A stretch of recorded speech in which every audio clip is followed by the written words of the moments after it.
everyone, good morning, welcome back to my channel. And today is Sunday and I just have finished my workout, and I was thinking that let's make a video on how you can get back to your pre-Diwali routine when it comes to workout and diet.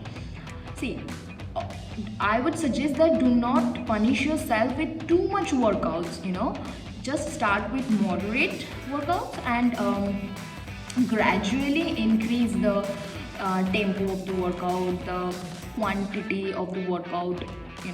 So, and when it comes to food, try to have only normal basic home cooked food.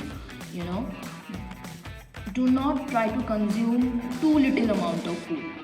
Have it only as far as your body needs.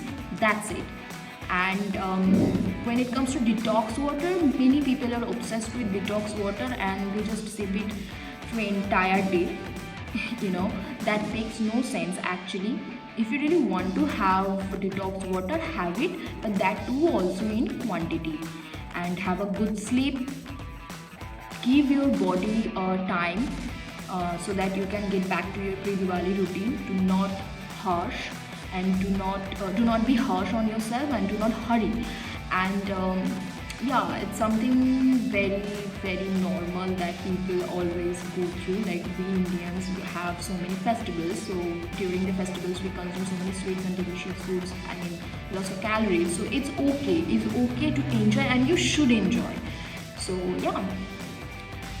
I'll see you in the next video, and thank you for watching. If you like the video, don't forget to subscribe and like. Thank you.